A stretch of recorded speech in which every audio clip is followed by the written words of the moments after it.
Buenas tardes. A continuación, presentaré la ponencia titulada Evaluando la operatividad portuaria debido a cambios en la configuración actual de un puerto. Este trabajo se realizó a principios de este año 2019 y estuvo a cargo del equipo de la Unidad de Ingeniería Marítima de Ríos y Estuarios del Instituto de Investigaciones en Ingeniería. Mi nombre es Felipe Alfaro.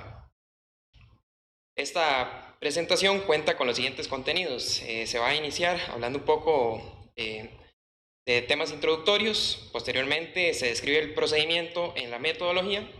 Seguido se habla un poco de la información base utilizada y para proceder al tema del modelado numérico, que es el tema principal de esta ponencia.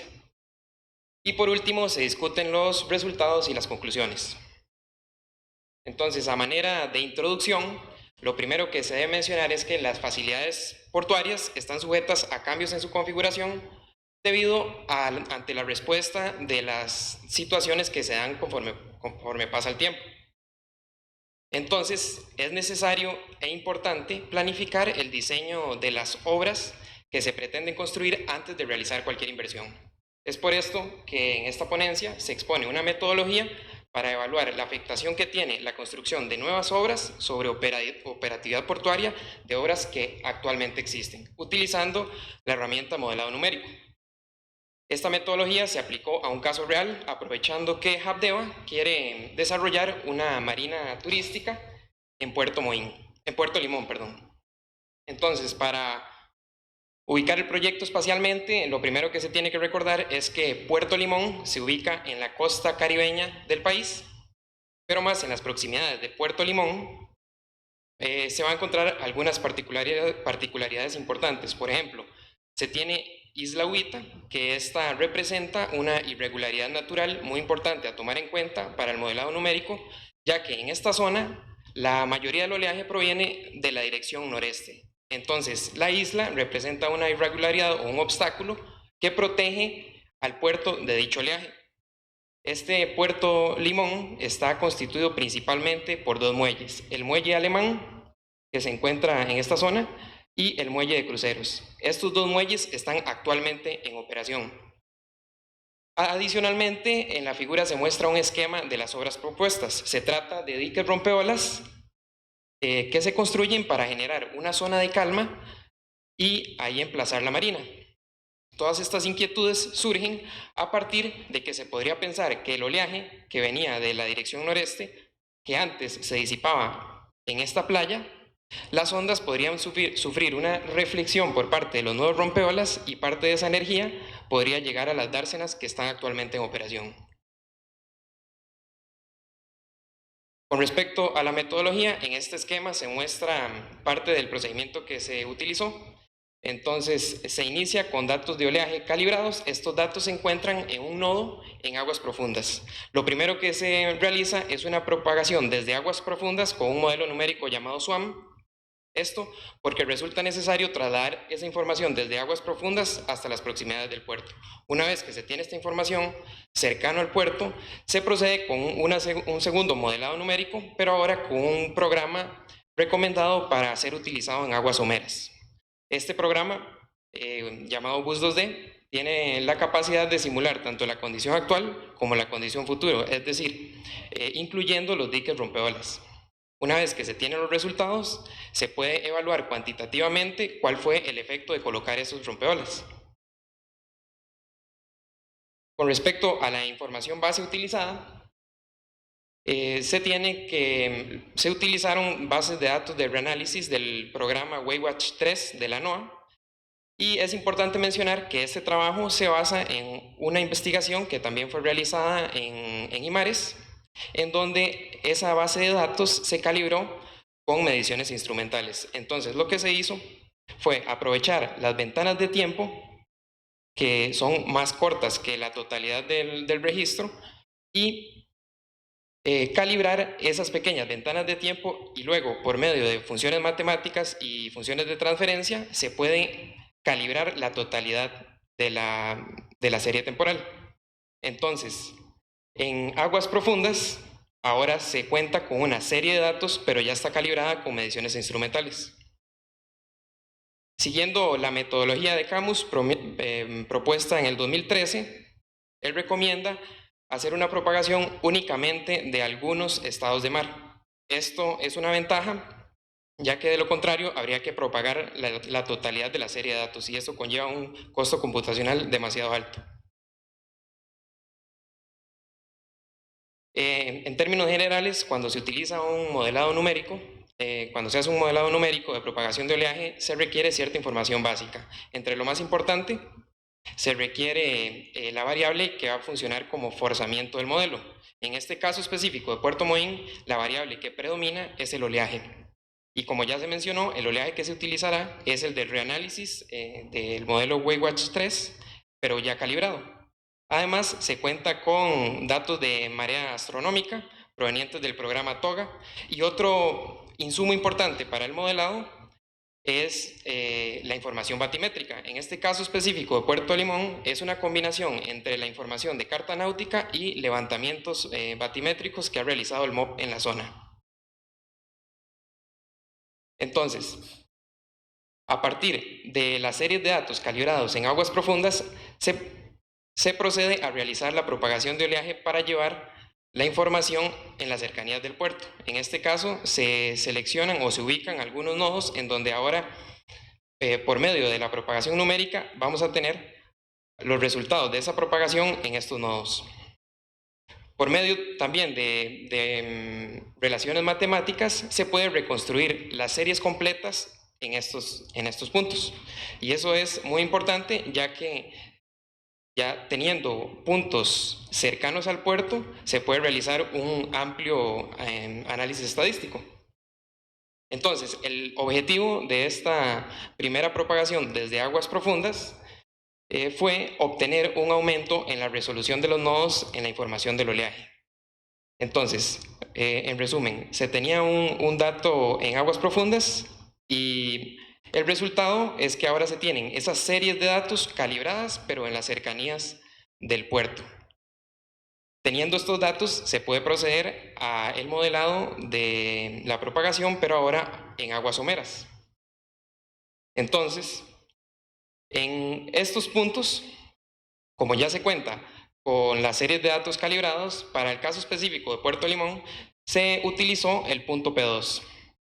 Como se cuenta con amplia información de altura de ola, periodo, se pueden hacer algunos estudios estadísticos y, por ejemplo, se puede confirmar que la dirección en esa zona, la mayoría del oleaje proviene de la dirección noreste. Además, se pueden hacer otros estudios estadísticos asociados al régimen medio y al régimen extremal, es decir, asociado a la operatividad del puerto del día a día, pero también a los criterios de diseño o a los criterios de falla para diseñar las estructuras que se van a colocar. Entonces, a partir de el análisis estadístico, a manera de ejemplo, se muestra los resultados obtenidos para el régimen medio del punto P2 de algunas probabilidades de no excedencia. Entonces, por ejemplo, se muestra una altura de ola de 2.1 metros y una de 3.1 metros asociados al 90 y al 99% de la probabilidad de no excedencia. Eso quiere decir que en esta región, bueno, específicamente en este nodo, la probabilidad de que yo obtenga una altura de ola menor a 2.1 metros es de 90%. ¿Okay? Ahora, una vez teniendo estos datos representativos, y en este caso que son régimen medio asociados a la operatividad portuaria, se puede realizar de esos datos representativos la propagación, pero hacia adentro de la dársena. Entonces, en este caso se utiliza el modelo numérico BUS2D. ¿Por qué el modelo numérico BUS2D? Bueno, este modelo utiliza ecuaciones completamente no lineales y las ecuaciones extendidas de Boussinesq que permiten calcular de mejor manera los procesos de transformación que ocurren conforme el oleaje se acerca a la costa, porque son diferentes que los que pasan en aguas profundas. Entonces, en esta animación, si se logra ver, se pueden ver algunas particularidades importantes del cálculo del BUS2D. Por ejemplo, detrás de la isla se puede notar claramente los patrones de difracción por el obstáculo de la isla.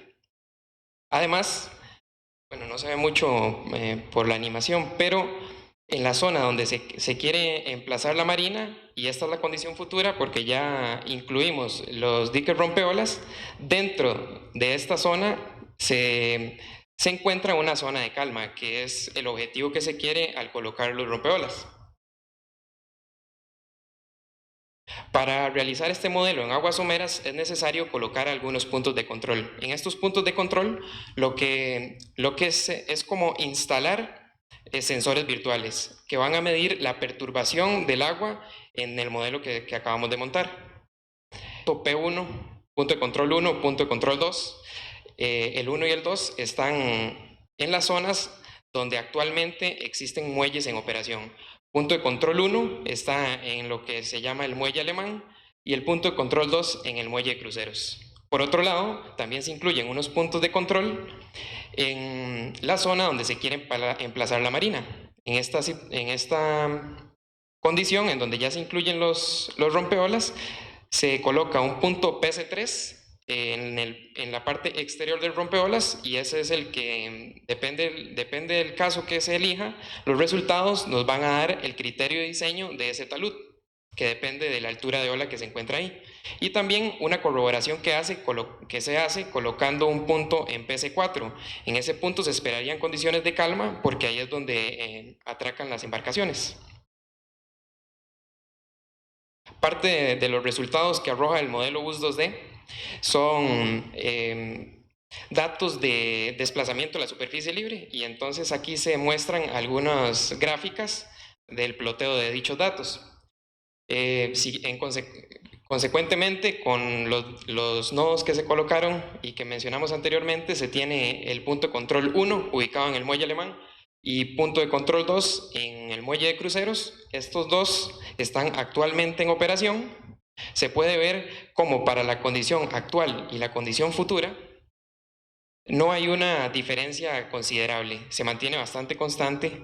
Entonces, sin embargo, en el punto 2 se puede notar un ligero aumento en la condición futura, es decir, que parte de la hipótesis que se tenía de que se podría reflejar parte de las ondas por los nodos rompeolas es verdadera. Sin embargo, no se muestran magnitudes significativas. Por otro lado, se muestran los resultados en los puntos PC3 y PC4, ubicados donde se va a emplazar la nueva marina, y ahí se puede ver un poco más marcado las diferencias en la perturbación del agua debido al oleaje.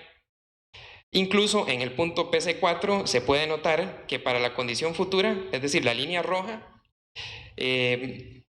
casi que se anula por completo el efecto del oleaje. Esto quiere decir que los rompeolas que se colocan están cumpliendo con el objetivo.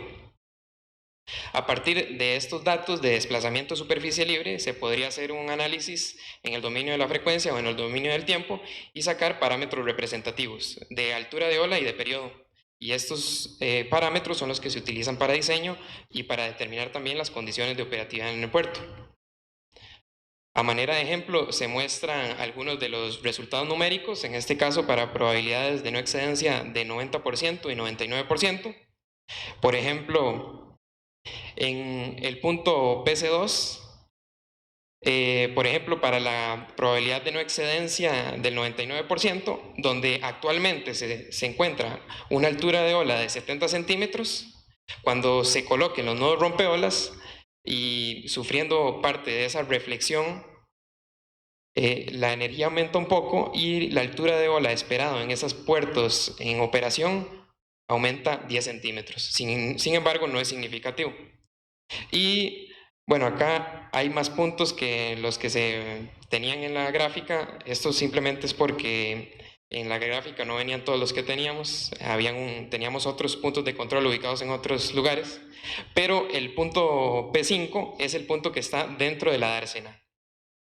Entonces, dentro de la dársena, donde actualmente para una probabilidad de 99% se encuentra una altura de ola de 1 metro, cuando incluimos los diques rompeolas, vamos a encontrar una altura de ola de 10 centímetros. Esto quiere decir que los rompeolas que se colocaron están cumpliendo muy bien su trabajo, porque prácticamente se anula. De hecho, en condiciones de en 90% del tiempo, dentro de la marina, la altura de ola tiende a cero. Entonces, de este trabajo se puede concluir que se aumentó la resolución de la información del oleaje, generando bases de datos frente a Puerto de Limón. La marina que se propone construir dentro de la dársena de Puerto Limón no desmejora las condiciones actuales operativas en muelles alemán y de cruceros, siempre y cuando se construyan rompeolas de materiales sueltos. Y de acuerdo con los resultados del modelado numérico, los diques propuestos para la Marina brindan condiciones de agitación adecuadas que permitirán alto grado de operatividad. Muchas gracias. Muchas gracias, Felipe. Procedemos a la parte de preguntas. No sé si el público tiene alguna.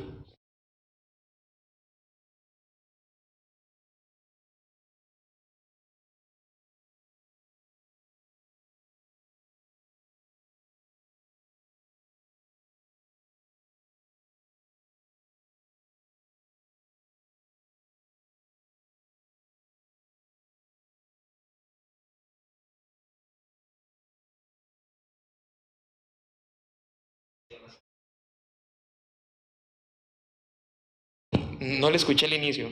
Sí, ese supuesto de material suelto en el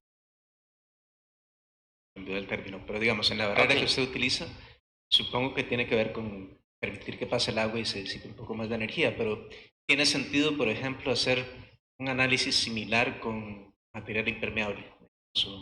Como con una barrera de concreto. Sí, por ejemplo. Sí, bueno, es que esto es parte de lo que se considera dentro del modelo, esto no se mencionó, pero también de las condiciones de contorno ya propiamente del modelo. Entonces, en este caso, la investigación se hizo para material suelto. Eso se considera en la permeabilidad, en los porcentajes de permeabilidad, de reflexión, perdón, que se ponen en la línea de costa. Si en el caso de considerar una barrera de concreto, habrá más reflexión. Entonces, se establece ese porcentaje de reflexión y habría que correr de nuevo el modelo y probablemente de una altura de ola mayor.